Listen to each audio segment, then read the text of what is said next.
नमस्कार दोस्तों, आप सभी को महाशिवरात्रि की हार्दिक शुभकामनाएं। आज के इस वीडियो में हम आपको महाशिवरात्रि की व्रत कथा सुनाएंगे। अगर आपको कहानी अच्छी लगी तो वीडियो को लाइक कीजिए। साथ ही अगर आप चैनल पर नए हैं तो चैनल को सब्सक्राइब कीजिए, बेल आइकन दबाइए, जिससे हमारे हर वीडियो की नोटिफिकेशन आप तक पहुँचती रहेगी। तो चलिए शुरू करते हैं। शिव महापुराण में चित्रभानु नाम के एक शिकारी की कथा विस्तृत है। बहुत समय पहले की बात है। अपने परिवार का पालन पोषण करने के लिए चित्रभानु जंगल में शिकार करता था।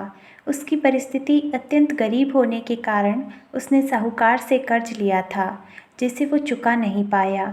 इसलिए अपना कर्ज वसूलने के लिए साहूकार द्वारा चित्रभानु को कैद कर लिया गया। कैद में रहने के कारण चित्रभानु पूर्ण दिवस भूखा और प्यासा रहा। इसी दौरान उसने भगवान शिवजी का स्मरण किया। साहूकार ने शाम को चित्रभानु को छोड़ दिया ताकि वो पैसों का इंतजाम कर सके। चित्रभानु फिर से जंगल में शिकार के लिए इधर उधर भटकने लगा। शिकार ढूंढते ढूंढते रात्रि हो गई, परंतु उसे कोई शिकार नहीं मिला। पास ही में बील का वृक्ष था। वह उस वृक्ष पर चढ़ गया।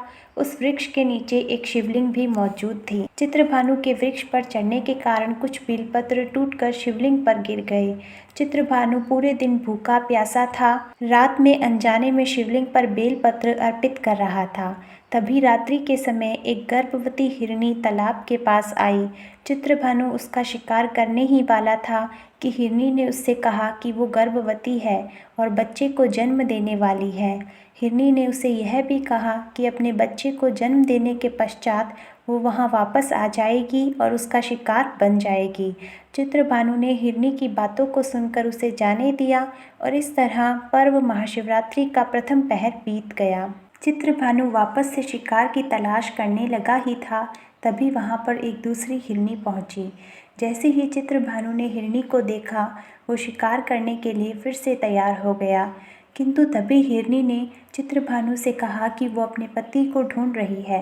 हिरनी ने उससे कहा कि उसे जाने दे, अपने पति से मिलने के बाद वो शिकार बनने के लिए वापस आ जाएगी।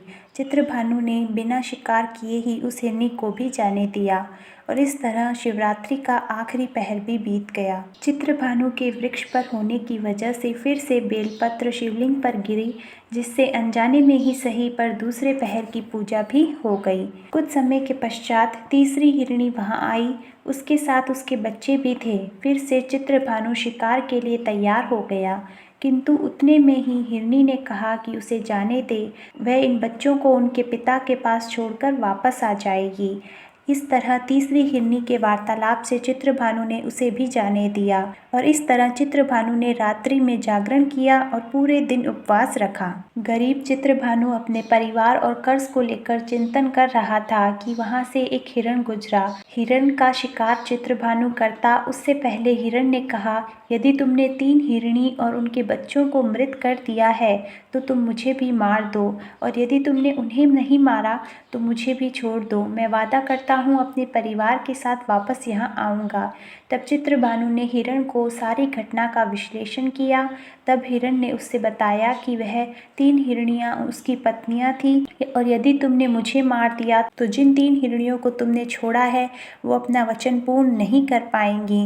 मुझ पर विश्वास करो, मैं अपने पूर्ण परिवार के साथ जल्दी यहाँ आऊँगा। चित्रभानु ने हिरण की बात को सुनकर उसे वहां से प्रस्थान करने दिया और इस प्रकार चित्रभानु का हृदय परिवर्तन हुआ, जिससे उसका मन पावन हो गया। पूर्ण रात्रि चित्रभानु ने भगवान शिवजी की आराधना की थी, जिसके चलते भगवान शिव ने उससे प्रसन्न हो गए। कुछ पहर पश्चात हिरण और पूर्ण परिवार के साथ चित्रभानु के पास आ गया था। जैसे ही चित्रभानु ने हिरण और उसके परिवार को देखा, वो बहुत खुश हुआ। चित्रभानु ने हिरण के पूर्ण परिवार को जीवन दान देने का वचन लिया। इस तरह उसे मुक्ति मिली थी और मरने के पश्चात शिवलोक की प्राप्ति हुई थी। आशा करती हूँ आपको कहानी अच्छी लगी होगी। वीडियो को लाइक करें, चैनल को सब्सक्राइब करें और शेयर करना न भूलें। धन्यवाद।